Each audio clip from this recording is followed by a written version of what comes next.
Hey everyone, and welcome to today's episode of the Marketing Guides for Small Business podcast. My name is Ian Cantle from Outsource Marketing, and I'm joined by Ken Tucker and Paul Barthel from Changescape Web. And Jeff Steck, unfortunately, isn't able to be with us today. So we miss him, but he'll be back next week. And today we're tackling a challenge that I think many service-based businesses really struggle with, and that's this feeling of commoditization. In an increasingly competitive marketplace, regardless of what service you have as a business, it's really easy for your services to become viewed as interchangeable with those of your competitors. And so that leads to price wars. It leads to everybody thinking, everybody does the exact same thing the same way. It usually inspires excessive discounting, price matching, and ultimately shrinking profit margins for you and for your competitors. But the good news is there are actionable steps that you can take as a service-based business that you can take right now. You can take these action steps. We're going to be talking about them today. And these steps help you differentiate your business and stand out from the crowd. So in this episode, we're going to explore practical strategies to help your service-based business avoid commoditization, enhance your unique value proposition, and build lasting customer relationships.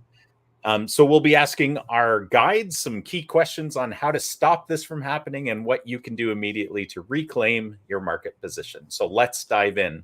So Ken, I'm going to start with you. And we'll also do kind of some round robining as well. But what are the key signs that a service-based business is becoming commoditized from your viewpoint? Yeah, well, it's almost always going to be a race to the lowest cost. Yeah. Is one of the best indicators. If you feel like you have to win business because you've got to be the lowest cost, you're at serious risk of being commoditized if you haven't already been. If you're experiencing customer churn because the Groupon model has taught us that people will hop without loyalty to the lowest. A certain class of customers anyway will hop from one to the next, whoever offers the lowest price. And so it's hard to build loyalty and retain customers in the long haul or get them to come back and buy again from you. So that costs you a lot of money. I mean, it may not seem like it on the surface. You may be so accustomed to dealing with churn naturally as it's been in your business because it's just been kind of the norm that you deal with a certain amount of churn. It doesn't always have to be that way. And there are things like you alluded to, Ian, that you can do to kind of help address that, which we'll talk about more here in a minute.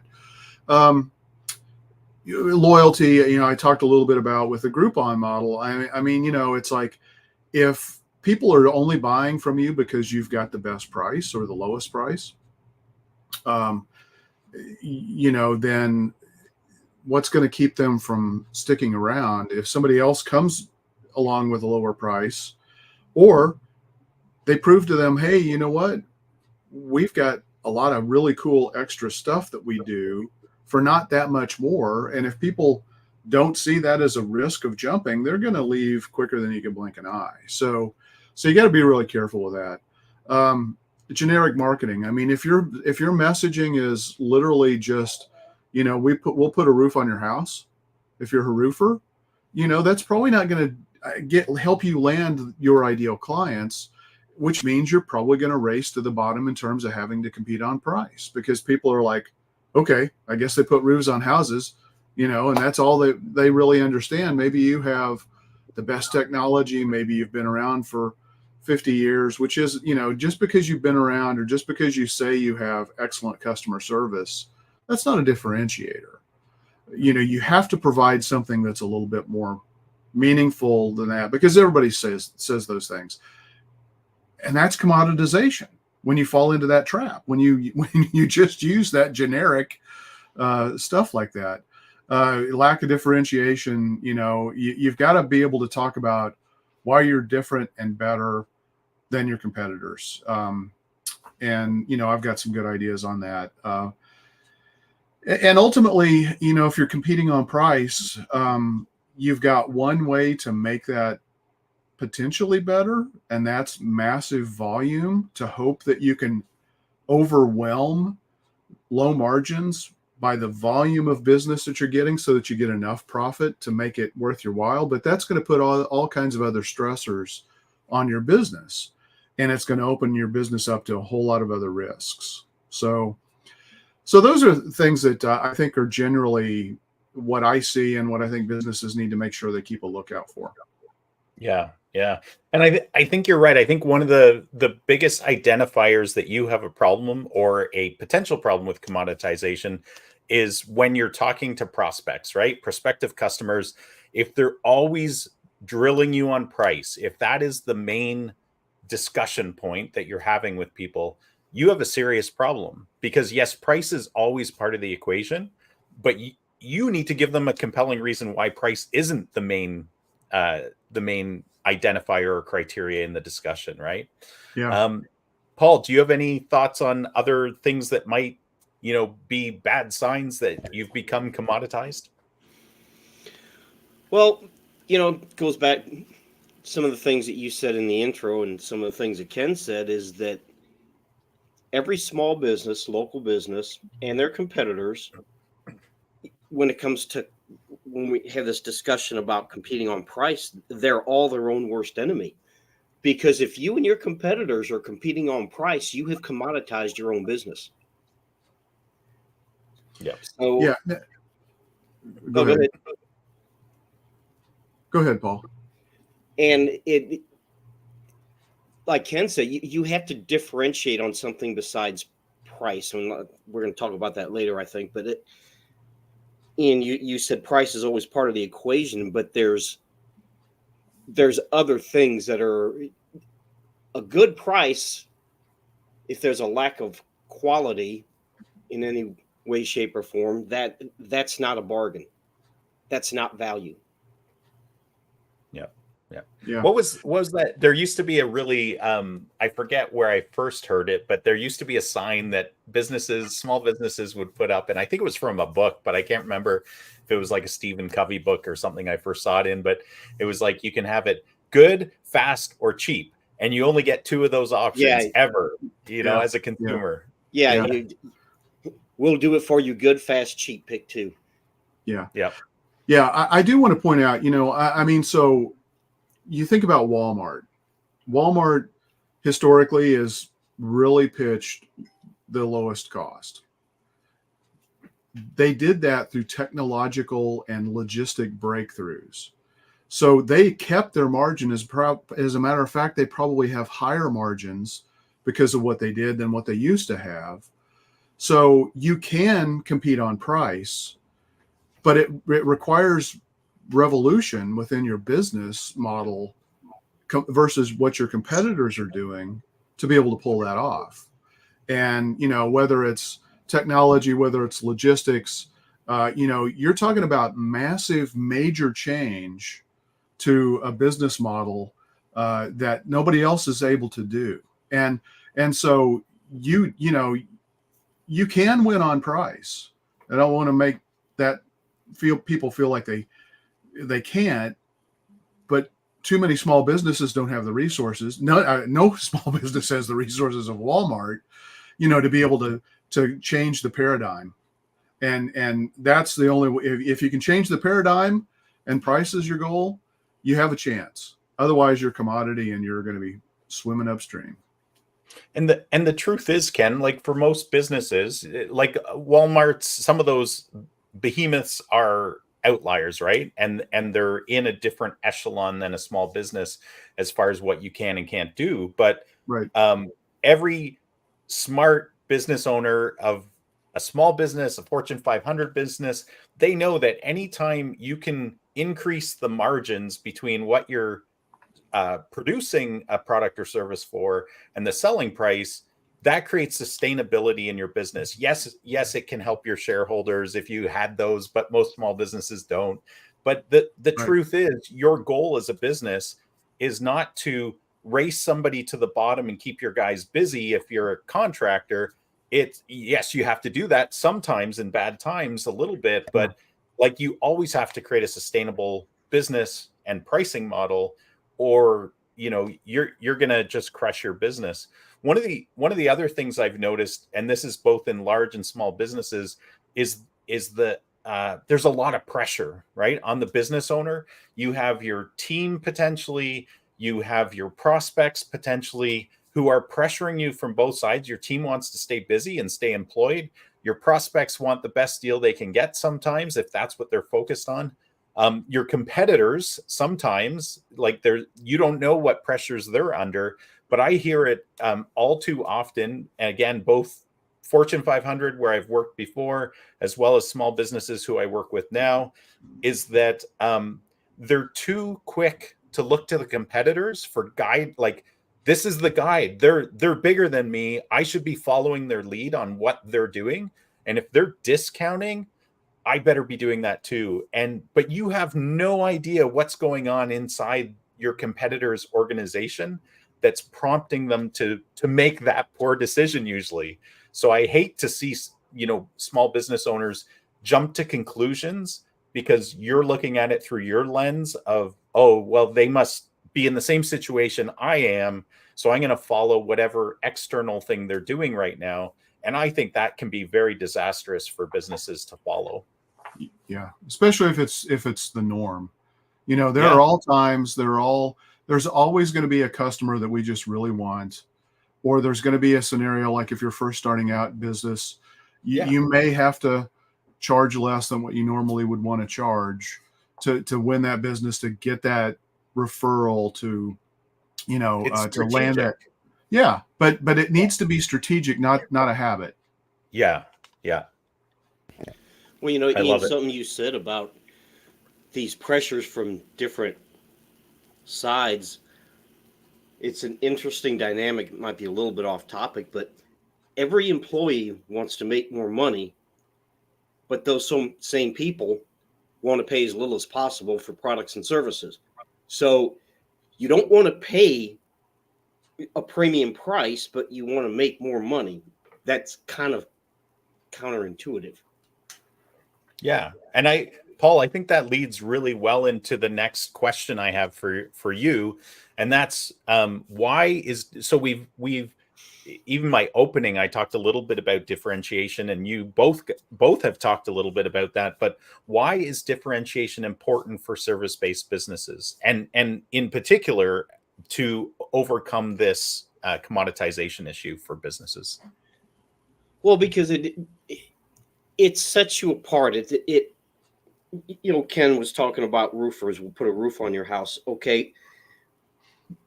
What makes you different? Because a lot of people, I'm not a roofer. You're not roofers. Okay. So what really goes into that? There's different technology. The shingles on your roof, that's not your roof. Your roof is the boards underneath there. Okay. That's your roof. And then traditionally you would have basically tar paper laid over that, and then you have your shingles, and that's the inexpensive way to do it. But if you're looking at a long-term solution, a 30-year roof, there are different types of underlayments that you can use. Well, you as a roofer may realize that, but the person you're talking to doesn't. And if you don't explain that to them, they're going to go right back to price. Well, this company will do it for this much, because you didn't differentiate that. You didn't say, look, this is the biggest threat to your roof is water. And the underlayment we use is far superior to this other underlayment. Well, the consumer doesn't know that if you don't explain it to them. So that can give you a competitive advantage, and that can allow you to charge more and have a higher profit margin. And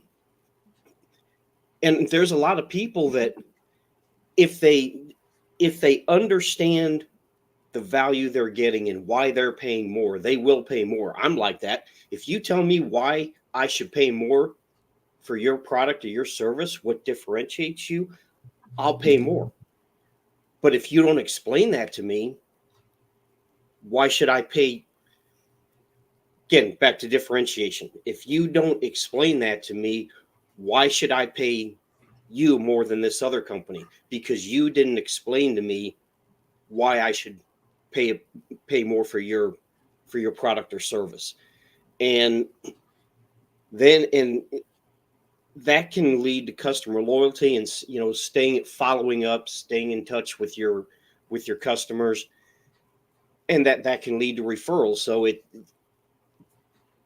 that's why differentiation is important, because if you're not going to compete on price, and for the most part you shouldn't, you're going to have to differentiate yourself and explain to your prospects why your product or your service is worth more than your competitors.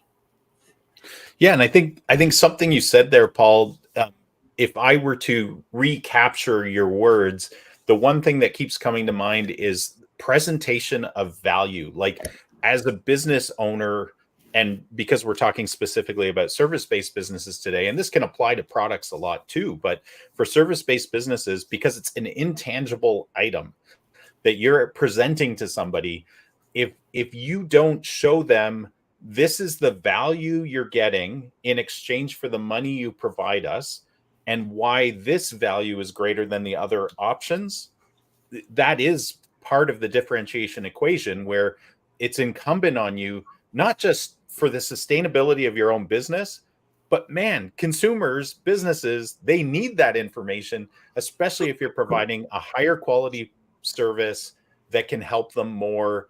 Because, using your example of roofing, if a roofer comes in and they're racing to the bottom and they're providing the cheapest products, they use half the number of nails when they nail stuff it, right? Like, if they're all about price containment because they're doing it at the lowest cost, as a consumer, you can almost be assured that they're not providing the same quality as somebody usually that is focused on, we're going to put a roof on your house. We have a 20-year guarantee that's going to cover you, blah, blah, blah, blah, right? Because they're standing behind their service. Yeah. Well, yeah. And a lot of times it's the little details, and it might take a little bit of time for a business owner to explain this. And this is why you have content on your website. But going back to roofing, the way they nail the shingles on there, a lot of times, see, I had some shingles that had to be replaced, and it was kind of wind damage, but it was more the way. A lot of times when they put these shingles on, they crank up that nail gun and they pound those nails in so hard that the head of the nail actually goes through the shingle, and so it loses holding power. And so it's these little details like, hey, we don't use 10,000 pounds per square inch to pound the nails in. And that's important. I mean, because you're making an investment in this roof. If you want this roof to last 30 years, those details matter. And that can apply to any service area business. The little details matter. And that goes back to differentiation. But the consumer doesn't know that if you don't explain it to them. Yeah, one of the interesting, very recent examples I have of differentiation, we support a exterior remodeling business, and they do windows, doors, eaves troughs, siding, masonry, all that kind of stuff. And they have some really good differentiation going, because they've brought almost all of your exterior renovations under one house, so they can do it all. Whereas with other renovators, they have to hire a mason to come in and do windowsills when they're just replacing the windows, stuff like that. But what I found really fascinating was, since COVID happened, that the time to get any of these services has been one of the biggest stumbling blocks in the industry, because they were just so busy. Timelines were pushed out to sometimes as crazy as like 4 to 6 months, right? And so if you're a homeowner and you need, new windows or siding or whatever, gutter guards, that's a long time to wait. And so, interestingly enough, they just launched a 7 days or less seamless eaves trough service, because they saw that as a key opportunity to differentiate themselves in the marketplace. And I thought that was brilliant. It's kind of going back to that good, cheap, fast, so they're saying we can do it good and we can do it fast. It's not necessarily the cheapest, but if the biggest lever that consumers are feeling right now is, I don't want to wait 6 months for new eaves troughs, then these guys have filled that gap by differentiating themselves and changing. Essentially, what we're talking about is changing the conversation, right? So you as the business owner are saying, okay, I understand you have these feelings of, price is always, we especially during inflationary times, price is important, but getting good quality service, knowing that it's going to be done properly, knowing it's going to last, like those things are really important to us as consumers as well, and to business owners. Yeah, and one thing, we've talked about this in the past, one thing that you can do as a small local business, because your competitors may or may not be doing it, is speed of response. That will differentiate you right there. Huge. Yeah. Yeah. So Ken, what strategies can a service-based business use to differentiate themselves? We've touched on like little parts of this, but I think we can go pretty deep into this section, and I think this is kind of where the meat of the conversation is. Yeah, and it's going to sound funny, but it's productization of your service. That is essentially the key. You want to be able to build once. What do you mean by that, Ken? You want to build something once and be able to resell it and sell it over and over and over again. So what you do is you take a service and you turn it into a process where you've got the delivery optimized. You've got, you pull in all of your features that you offer that could be uniquely delivered, from you. I mean, look, roofers, there are a gazillion roofers out there, right? I mean, but that doesn't mean that you still can't productize, nor should you productize your roofing business. You should. And what you do is you package. We're a roofer who uses these shingles. We do this approach. We get it done within this time frame. We make sure that, when we say we're going to be there, we're going to be there. We use magnets to make sure we pick up all the nails out of the yard, all that kind of stuff. I was thinking the same thing. Yeah. Huge. And so you create a package or a solution. You've got products, you've got services. Those are commodities. Solutions are not commodities. That's the differentiation that you're baking in. And it should be stuff that you can bake in, that you and your business uniquely can deliver. So it's absolutely critical. If you want to grow your profit margins, if you want to be able to scale your delivery of products or your services, productization is absolutely critical. And so you need to pick winners and losers. You may have something that you do maybe accounts for 50% of your business that's not very productizable, if that's a word, or maybe it's not very profitable if you do that, just because of the nature of what it is. You might want to look at investing your efforts of productization in something that's going to be much more lucrative and have a bigger return for you. And therefore, it's easier to describe the perceived value. A lot of people look, it's all about the problems that a customer has, and it's all about the language that they use and the way they think about their problems. And if they land on your website and you immediately tell them how you're solving their problem, and then you show the story of transformation about how somebody is in this state and they get to the desired state that they want to get to, you've productized your service, that's kind of like the holy grail, because your messaging is resonating. People are going to convert highly because of that. They're going to say, this is the company I want to do business with. You're going to benefit from the productization because now you're able to make better profit. You're able to deliver more repeatable, predictable results. Look, we've been doing this in the software world for a very long time.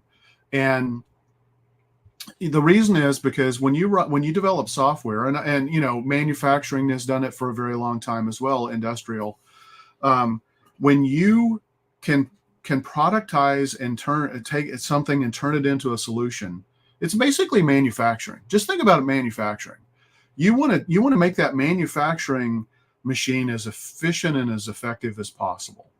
And there are a whole variety of reasons why you want to do that. Safety, profitability, are just a couple of keys. When you write software where you're trying to put people on the moon, or you're trying to write software to help you provide warfighting capabilities, for example, and people die when your software doesn't work properly, then you have to take it seriously. And so, manufacturing, information technology have really, kind of taken the reins on this. And so I think it's just absolutely critical, and sometimes that means you walk away from doing something that you're currently doing because you have the opportunity and the expertise to specialize in something.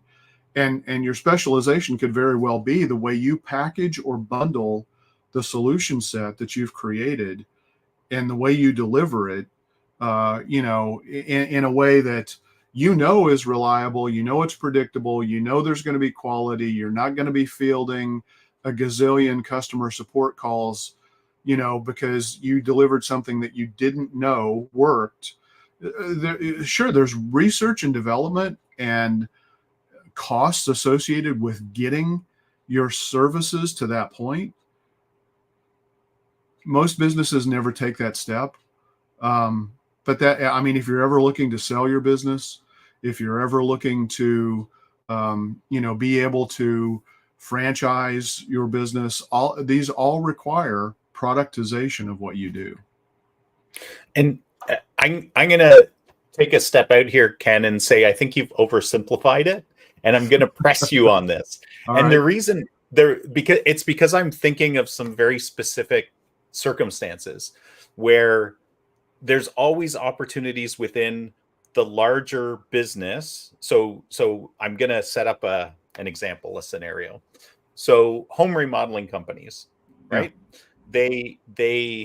If we're talking about the typical home remodeler, some of them do entire home builds or rebuilds. They do kitchen and baths, they do basements, and they do external buildings sometimes. So for those types of things, as you were talking, because I'm familiar with the idea of productization, and I think within those worlds, you can, and I would also kind of reterm it too for some of these, I would call it systematization, which is the internal part, but then the productization is the external presentation of what you've systematized in a bit. Hey, I can say it again. But in that remodeling type scenario where every single project is unique, entirely different, you have a different canvas you're playing with, you have different, very highly customized, like every project is unique. How could somebody productize that, or can they? Because there's always exceptions to rules, right? I think you always can. It doesn't mean you always should, but I think you always can. So, like, one thing that comes to mind immediately is don't offer everything to everybody. Don't develop strategic alliances or partnerships with the best of breed solutions that you've got. And that's what you're going to deliver for your customer. As an example, can lights. Find a manufacturer that is trustworthy, that you get your lights from, that work, and that your team knows how to install and kick ass, right?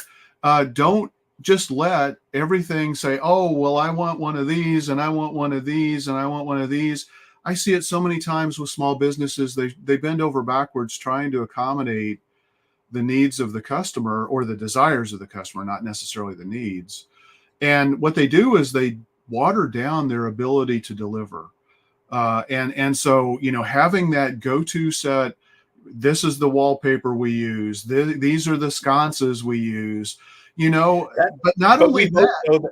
But we both know, like, if you've ever done a home renovation or you have remodeling contractors as your customers, that will never fly, because yes, the hidden things, the things in your wall panel for electricity or whatever, Nobody Right. sees those. Nobody cares. Right. Maybe your recessed lights. Nobody cares. So yes, you can do that. But for aesthetical things, super hard. Like I would put a little line, a dotted line in the sand, and just say those are like, you're probably No, trying to productize the wrong thing unless you rejig your whole business to be bath fitters and we only do bathrooms, or but that's not always the right decision for some businesses because their and full that's, service is what attracts people. yeah, I mean, I'm glad you bring that up because that's not at all what I mean. Okay. What I do mean is standardize on the vendors that you're using. Hmm. Doesn't mean you can always 100% do it, but to the extent that you can, have your go-to sources for granite.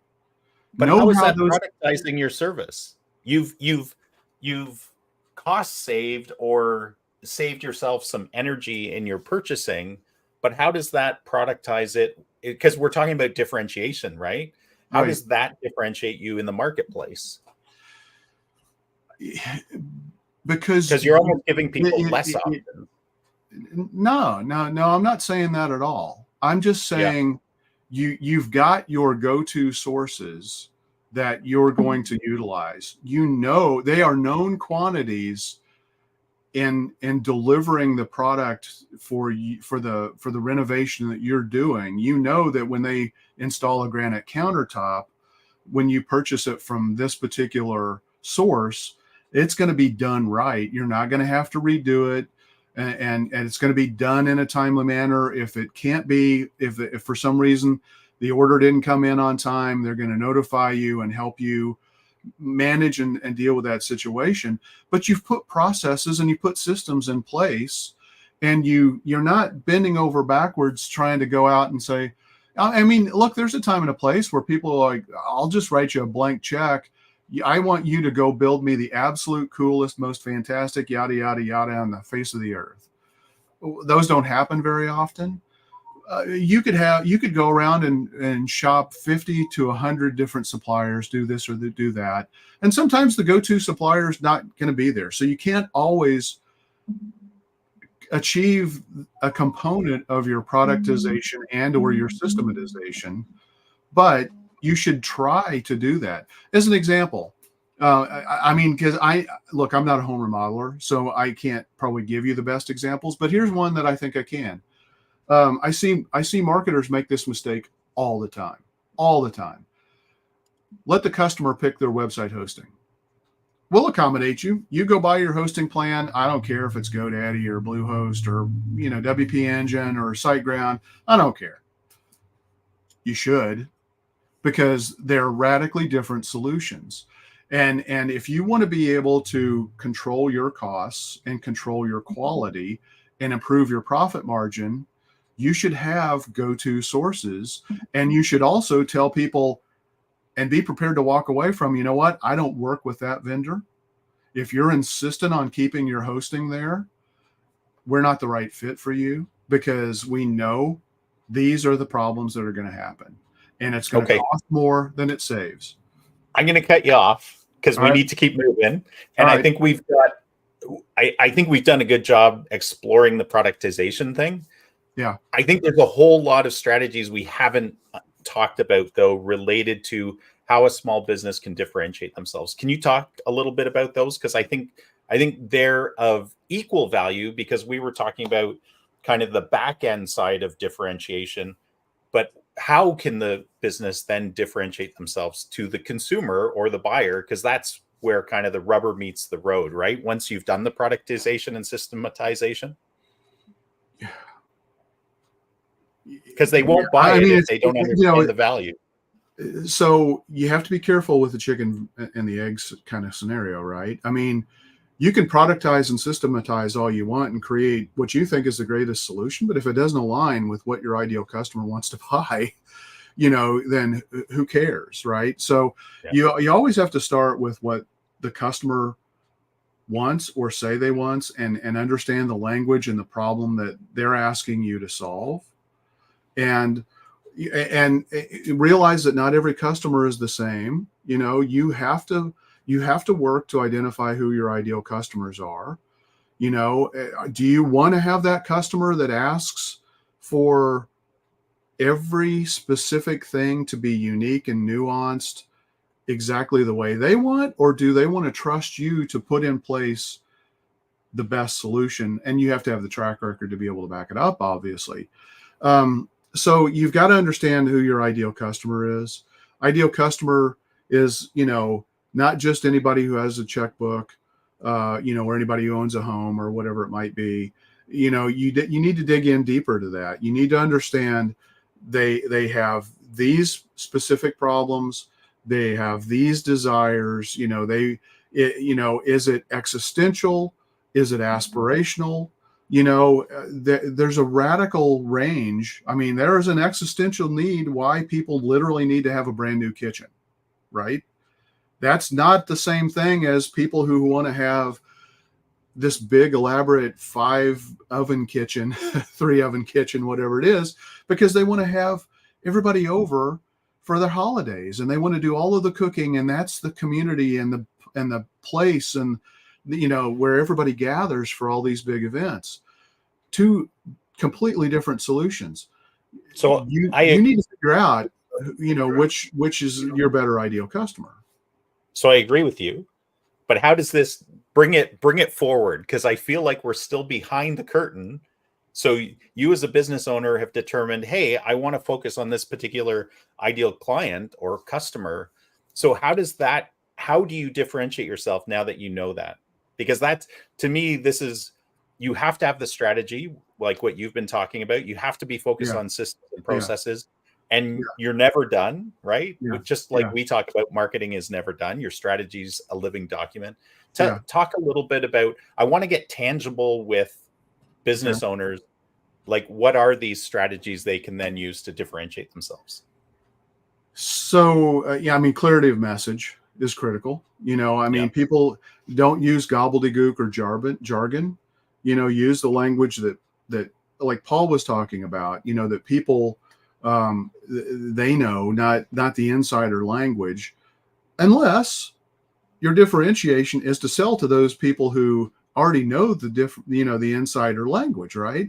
So, but that's clarity of message. So it's got to align. It's got to make it look. You want to remove every barrier you can from the sale, and understanding what your ideal customer, who it is, what they want, what language they want, what they're looking for in a solution, and absolutely their desired outcome. Those are the critical things. So, and that all rolls up into branding. It rolls up into, the language that you put on your website. It winds up going into the ad copy that you use, because you want people to click on your ads when they say, I don't just want my kitchen remodel. I want it to be this. And they click on it, and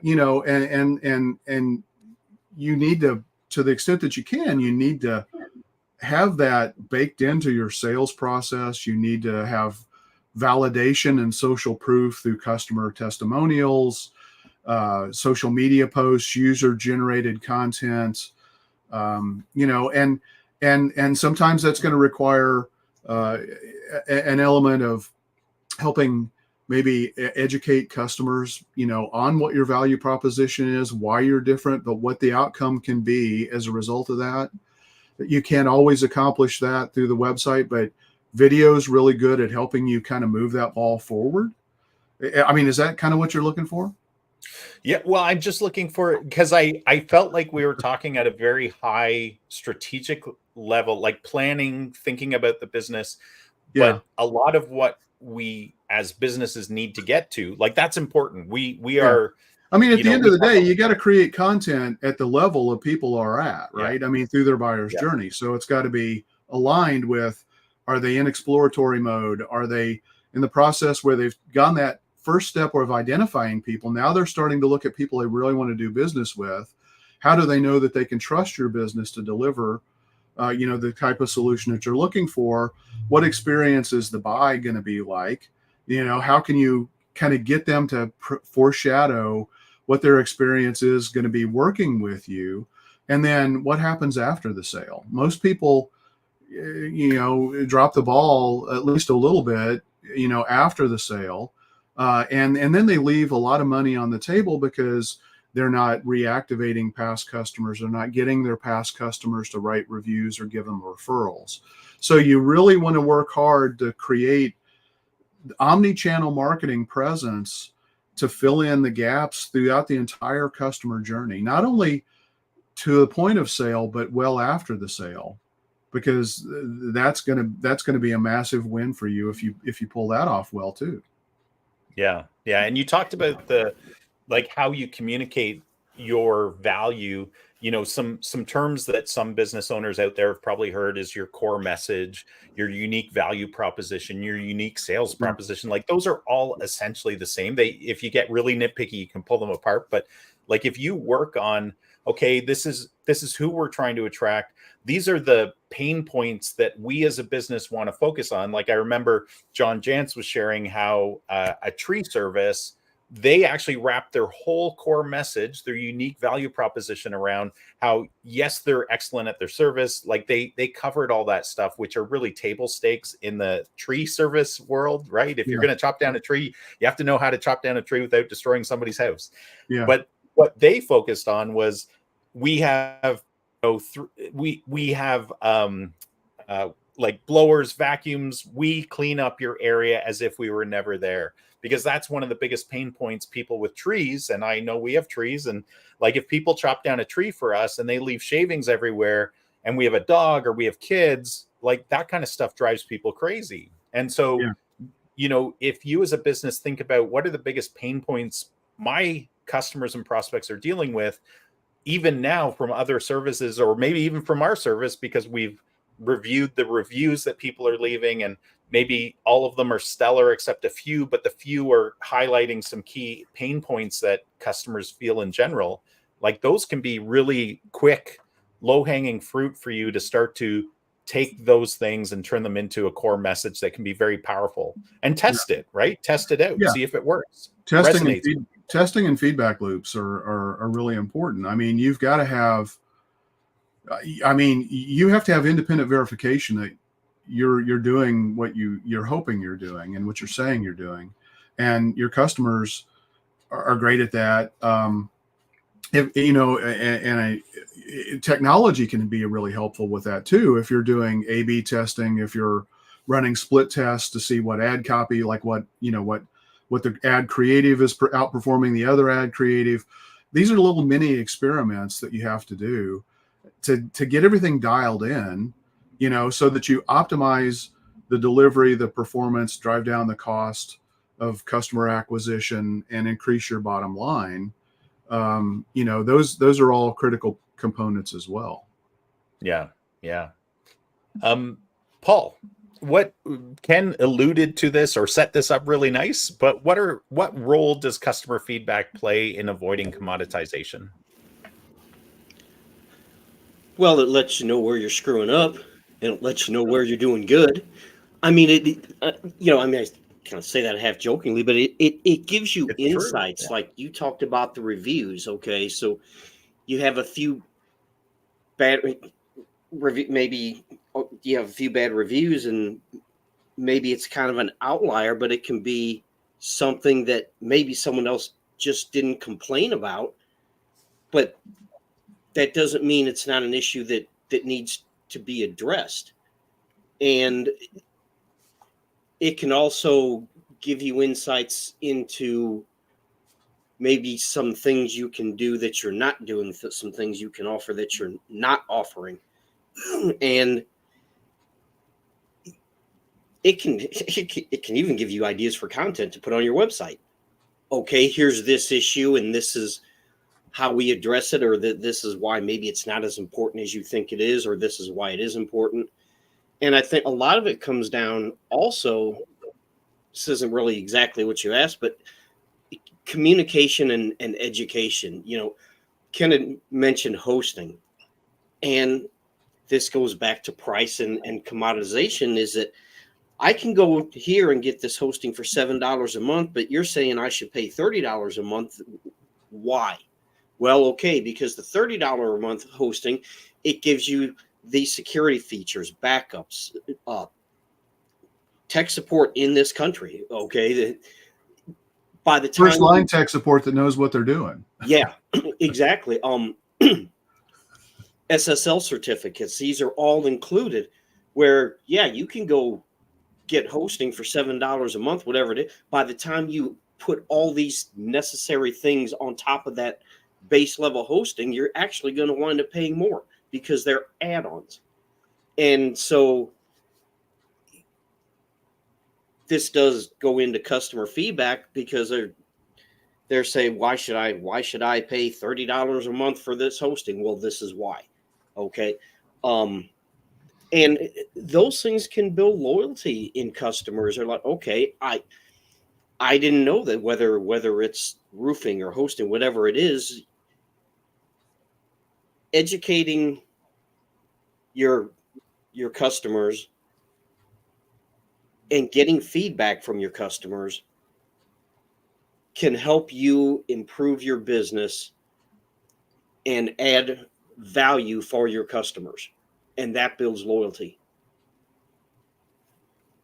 I don't know if that's I think I think I think we zoned in on negative comments because that uncovers pain points.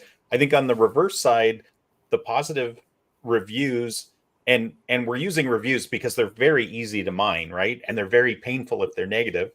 Right. But you can use positive reviews, and just to kind of switch people's framework for looking at this, like imagine 100 years ago you were providing your I don't know, did they have plumbing 100 years ago? You're a cabinet maker, right? They had outdoor plumbing called an outhouse. The Seine River. You would get immediate feedback from people. You would build them a cabinet. They would say, like, it wasn't what I was hoping for, John. I want something slightly different. And you would modify it. You would fix the problem.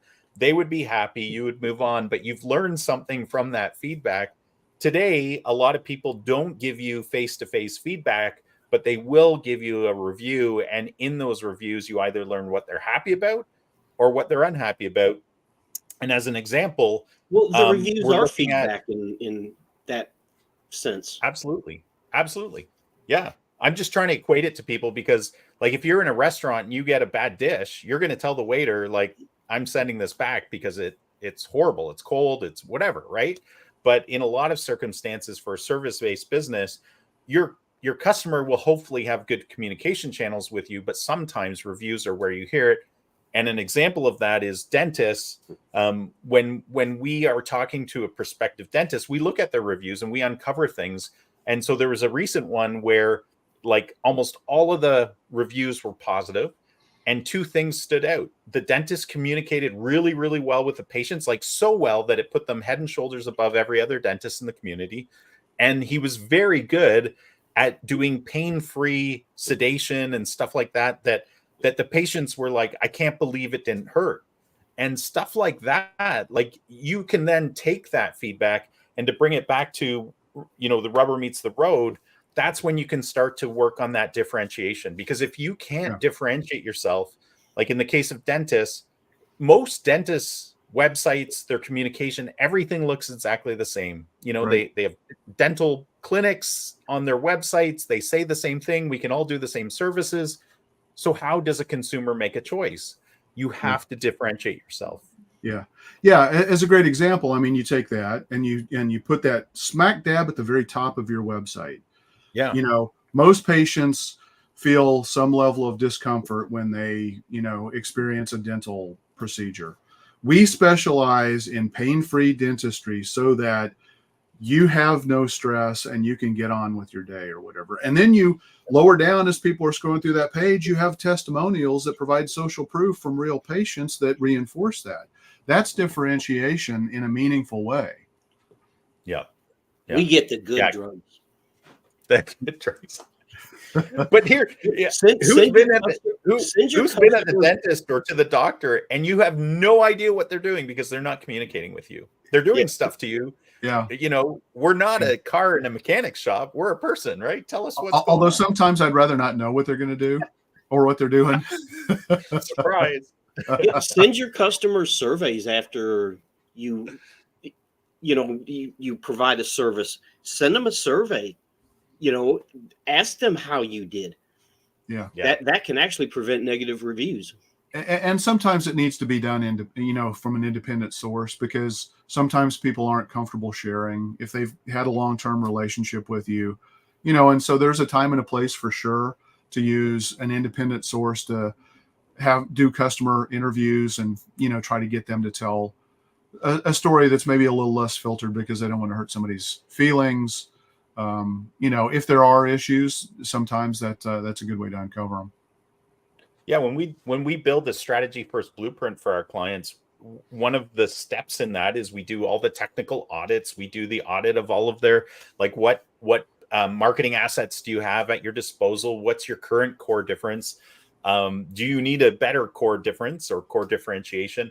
But then interviewing actual customers, interviewing partners or strategic referrers, like that kind of stuff uncovers so much gold. And if the business tried to do it themselves, you would not get nearly the good answers that we're able to draw out of people, because people get very comfortable with us. They know we're not the owner of the business, and they'll just tell us like it is. Like, it's pretty cool to have these interviews with customers and partners and referral partners, because you can really find some fabulous nuggets of gold that help you differentiate yourself. And those are, and they usually align very well with reviews, right? That you've already checked, because again, it's a form of feedback. Ken, you talked a little bit about technology, but are there some key technologies that can help your business avoid commoditization, and kind of, if there's a few that you really like that you want to draw people's attention to, and then how do they help you avoid commoditization? So one of the first ones is a customer relationship management system. That's going to help you keep things from falling through the cracks. One. Two, Paul talked about it earlier and stole a little bit of my thunder.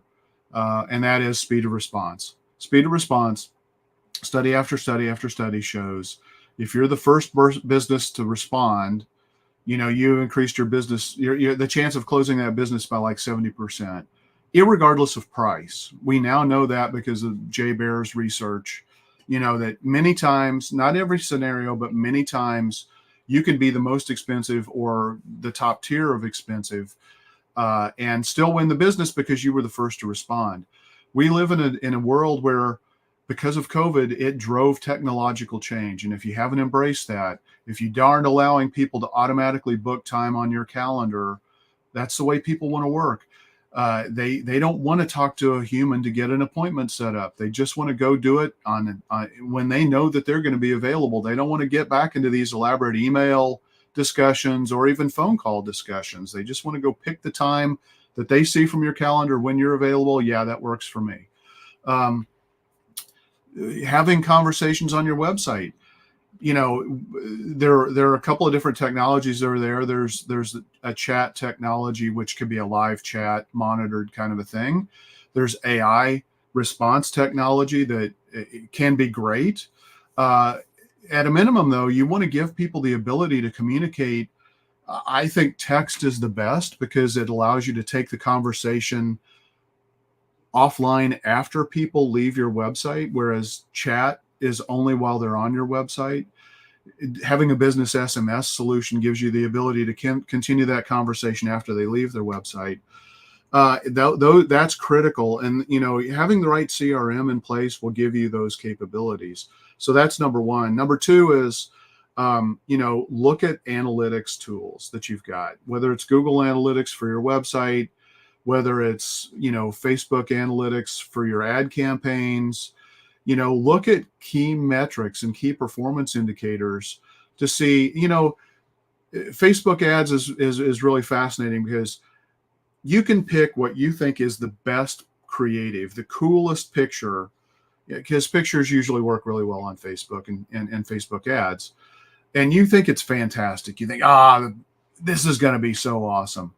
And if you have, 3 or 4 other pictures that you're testing, you usually find out, that's not the one that's resonating with people and getting the clicks in the most cost-effective way. And so you could spend a lot of money and waste a lot of money on advertising because your messaging is off. It could be due to the creative. It could be due to the ad copy, to the headline. to the experience after they click, where they go on the landing page. You've got to test, and you're just poking holes in your own bucket if you're not doing that, and allowing a bunch of leaky leads, which you're paying a lot of money for already. So, and that all hits your bottom line, right? I mean, it all impacts your profitability, and maybe even jades your opinion about which are the most effective marketing channels that you're deploying in an omni-channel approach. So, so those are some things that I would look at. Again, I think you want to look at tools that will allow you to have levels of scale, whether that's using an email marketing solution that allows you to have beautiful templates that, make it easy for customers to unsubscribe if they need to, but have links out to your socials, visually appealing, that you can just use, and whether it's just a templatization of things, or it's actually templatization plus automation and workflows to drive that. There's opportunity for scale with technology that's available today. Yeah, and I would push our listeners to take what they just heard from you, because you gave really good answers there, but switch it around. Like, how is this going to help me differentiate my business? So, when you were talking about speed of response, well, this is going to help me differentiate my business, because most roofers, most dentists, whatever it is, most people in my industry, in my territory, do not respond quickly. So that's Right. a point of differentiation. That's And right. we can expand that. Right. So technology in itself doesn't usually differentiate you at all. It equips you to then leverage that, use it as a lever in people's minds, and say, this is how we do it. And then, like CRM systems, how does that differentiate us? Well, one of it is the omni-channel approach you talked, because we're always available no matter where you try to reach us. But Yeah. also, like, where most businesses try to leverage CRM systems is the continuity of, you are a person. We know who you are because you've talked to, if you're a big enough business and have multiple people involved, you talk to Jane. And when you were talking to Jane, you expressed this, and we understand that. And so when Bob's talking to you now, he's going to talk to you not like you're a brand new face or person or number. You are this person who spoke to Jane. We understand the problem. Here's our solution, right? It's a technology that can equip you as a business to better serve customers. But that linkage between those things is really important for a business to understand. The technology doesn't solve your problem. It doesn't differentiate you. It's how you then take that solution, that thing that's made you better at what you do in the eyes of your customers, to then differentiate your business in their eyes. And technology done wrong can get you in trouble faster. Yeah. So I mean, we've watched that with chatbots, right? Yeah, absolutely. I mean, I'm working on a presentation right now about AI, and one of the points is, AI can help you find problems faster, which can be a good thing, but it can also cause problems faster than ever before as well, which can be a very bad thing, and even have legal and financial consequences if you're looking at some of the most recent court rulings. So yeah, I mean, technology is only as good as the hands and the minds that are guiding it. Yeah, and I just wanted to bring it back, because our no, that's great. I'm glad you did. Commoditization, right? So I want to make sure our listeners hear that because sometimes we get shiny object syndrome, because we're focused on a tool rather than the solution to the problem. And in this case, the solution to the problem isn't the tool; it's the how you differentiate yourself using a tool, perhaps. Right. Yeah. Any last thoughts, guys? I don't need no CRM. No, actually, we talk about CRMs and how important they are, but you have to use them. That you can have a solution, but if you don't implement that solution, it doesn't help you. Like workflows, can be great ways to set the expectations of a customer, like for onboarding. You know, if like let's just take a painter. If you had a workflow when somebody booked an appointment or finalized a job, and then you say, okay, here's what to do, here's how to prepare before we come on site, here's what to expect, here's a picture of our crew leader. When they show up at your door, you're going to know who they are, you're going to know that they're a legitimate person that you're comfortable letting into your house. Here's their picture, here's their bio. I mean, there are a lot of things that you can do, and that's differentiation. If your competitors aren't doing anything like that, people are like, wow, that's pretty cool. So, technology and CRM specifically are fantastic for that, if you're using workflows and automations. And right now, it's the Wild West. There's massive opportunities for many different types of businesses to take advantage of the technology that's out there. And it like I said, it gives you the capability to bake in the productization and the systematization. I'm glad you brought that up, the difference between product versus system. But it gives you the ability to bake that in so that it's repeatable, scalable, managed, controlled, and ultimately more profitable. Awesome. Any other thoughts, Paul? No, just that, and we've talked about on other podcasts that these marketing automations, they can free your staff up from these redundant tasks that they're spending time on and help you increase your profit margins. Awesome. Well, guys, this has been great. Just to recap for our listeners, some things we talked about today were what is commoditization, and how you might be signs that you might be falling into commoditization as a trap, why you need to differentiate your business. And that's actually one of the really big key takeaways I want businesses to take away, that regardless of everything else we talked about today, differentiation, your core difference is actually the biggest thing you should take away. That if you can't look at yourself and the competitors and see a difference in how you're communicating and effectively communicate that to your prospective customers and your existing customers, you are becoming a commodity, and you will not be able to leverage these superpowers of differentiation to help your business get out of that. We talked about leveraging customer feedback, utilizing technology. This has been a fantastic discussion, guys. Thanks for sharing your viewpoints. And I encourage our listeners, our viewers, to subscribe, to rate us, to review us, to share us with your colleagues, friends, families, dogs, cats, frogs, all that kind of stuff. And until next week, keep calm, folks, and market on.